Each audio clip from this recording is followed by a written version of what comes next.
Bonjour chers étudiants, bienvenue au premier cours d'infographie intitulé Faire ses premiers pas.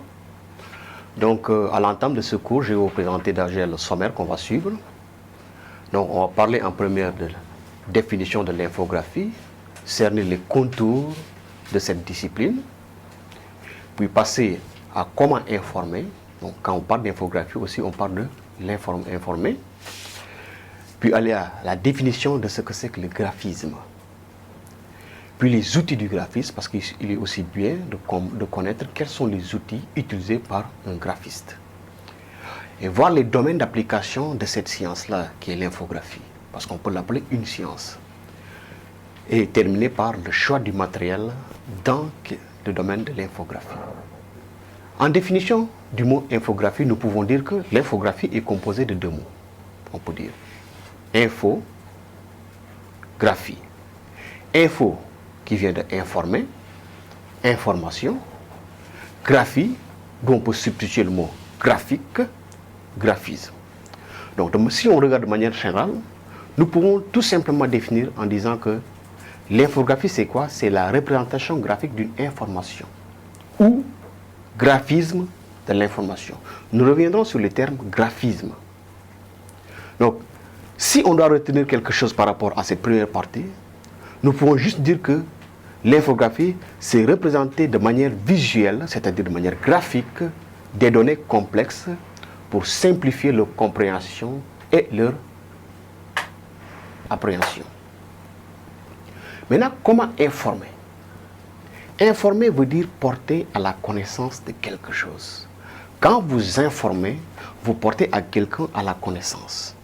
Cela veut dire que déjà, vous détenez la connaissance. Et il existe plusieurs voies et moyens pour porter quelqu'un à l'information. Le premier moyen, le plus simple, c'est informer de manière verbale. J'ai une information et je vous porte à l'information en vous disant l'information que j'ai. Nous pouvons aussi informer par écrit. Donc quand on voit les journaux, on nous informe par écrit, les magazines, etc. Mais aussi, l'information peut être portée à partir d'une représentation graphique. Donc, nous voyons ça dans les panneaux publicitaires, dans les affiches, dans les tracts, etc. Et nous, notre science aujourd'hui, c'est de faire quoi? C'est de voir comment informer de manière graphique une population. Nous rentrons déjà dans le domaine de l'infographie. Qu'est-ce que le graphisme? Littéralement, le graphisme est une discipline qui consiste à créer, à choisir, à utiliser des éléments graphiques. Et quand on parle d'éléments graphiques, ce sont des dessins, ce sont des caractères typographiques. Quand on parle de caractères typographiques, on peut déjà dire actuellement, c'est la police qu'on utilise. Les photos sont des éléments graphiques. Les couleurs, on reviendra aussi sur l'importance des couleurs dans l'infographie. Un peu de vocabulaire. Graphiste. On appelle graphiste celui qui conçoit des solutions de communication visuelle. Le concepteur des solutions de communication visuelle. Donc, il communique ses informations à partir de représentations visuelles, des dessins, ainsi de suite. L'infographie, c'est celui qui évolue dans ce métier. L'infographiste est considéré comme toute personne qui produit des infographies. On rencontre là un nouveau terme, des infographies, en utilisant l'outil informatique. Le graphisme, déjà, c'est un domaine. Il peut s'exercer sans l'outil informatique. Mais une fois qu'on insère l'outil informatique dans le domaine du graphisme, ça devient de l'infographie. Et c'est ça qu'il faut retenir dans cette partie-là. Maintenant, le produit créé par l'infographiste est appelé une infographie. C'est la résultante, c'est la dérivée du domaine. Une infographie peut être définie comme étant tout graphisme produit par des moyens informatiques. On peut se demander la question, un graphiste qui crée un produit sans passer par l'outil informatique, est-ce que son produit peut être défini comme une infographie? Donc vous avez là déjà un élément de recherche pour ajuster la compréhension que vous avez par rapport à cette partie-là. Donc je vous laisse aller rechercher en profondeur la nomination d'un produit créé par un graphisme sans l'utilisation de l'outil informatique. Maintenant, les outils informatiques. Il est bon déjà, dès les premiers moments de cours, de savoir quels sont les outils qu'il faut pour évoluer dans le domaine de l'infographie. Il y a les équipements et les logiciels. Les équipements, de manière générale, la base, c'est quoi? C'est une machine, qu'elle soit un PC ou bien une machine Mac. Il y a des tablettes de manière professionnelle qui sont dédiées uniquement à ce domaine-là. Exemple, les tablettes graphiques. Une tablette graphique, c'est quoi? C'est un périphérique informatisé utilisé pour tracer à la main. Donc, dans le domaine de manière générale, avant l'infographie se faisait sans outils, le graphisme se faisait sans outils informatiques et les gens utilisaient la main pour tracer. Mais avec la progression de la science, on a ces mêmes outils, mais informatisés, qui permettent aux gens de tracer à main levée, de dessiner à main levée. Maintenant, les logiciels, il existe plusieurs catégories de logiciels pour évoluer dans le domaine de l'infographie. De manière générale, la base, le logiciel qu'on voit le plus souvent sur le terrain, c'est la suite Adobe, avec Photoshop, Illustrator, etc. Donc, mais il y a d'autres logiciels qui sont venus qui viennent du monde open source, c'est-à-dire des logiciels qui ne sont pas propriétaires, des logiciels que tout le monde peut utiliser sans payer des licences.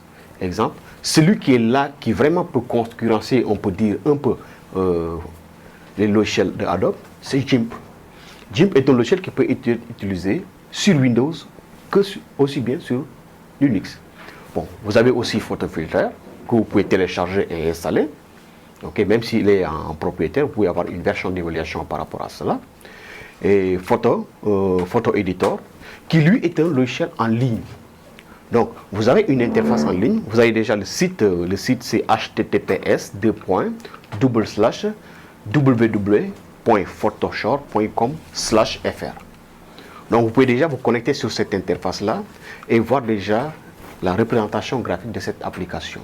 Vous avez un autre logiciel, CorelDRAW, qui aussi fait rentrer dans ce domaine-là. Donc, maintenant, les domaines d'application de l'infographie. Un graphiste est amené à collaborer avec de nombreux professionnels, surtout actuellement dans ce monde où tout se fait en visuel. Les choses qu'on fait le plus actuellement, c'est quoi? C'est le passage de l'information à travers une représentation graphique. Si aujourd'hui vous voyez vos tablettes avec beaucoup d'applications graphiques, c'est parce que ces applications ont été conçues à la base par des gens qui évoluent dans ces domaines-là. Un imprimeur doit avoir des notions infographiques.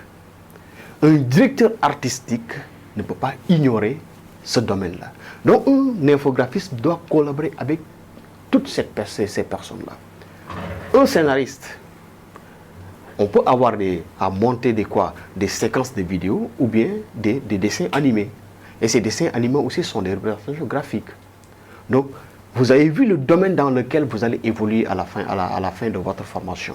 Donc, c'est un domaine très vaste qui nécessite peut-être à la longue une spécialisation dans l'un de ces domaines-là.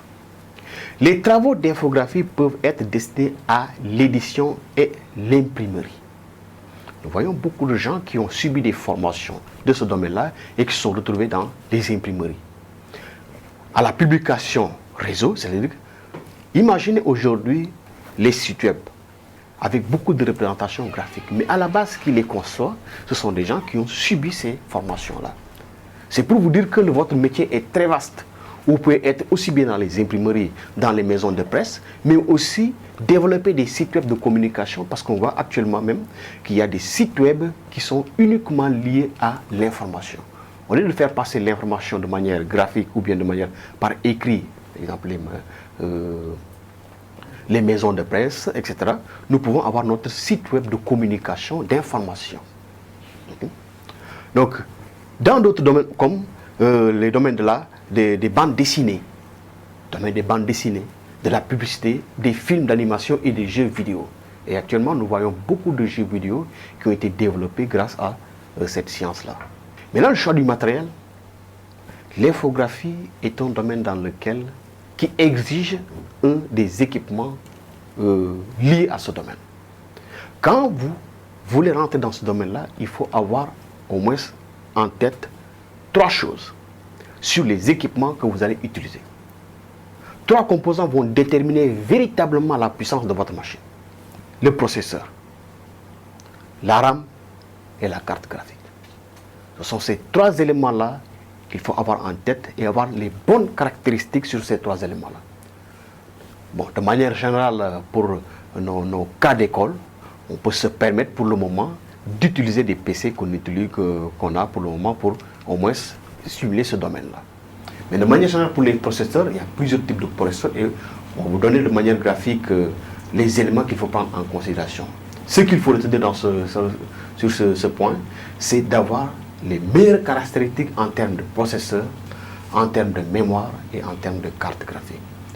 Donc, ceci est une manière générale de vous faire déjà rentrer pour les premiers pas dans le cours de l'infographie.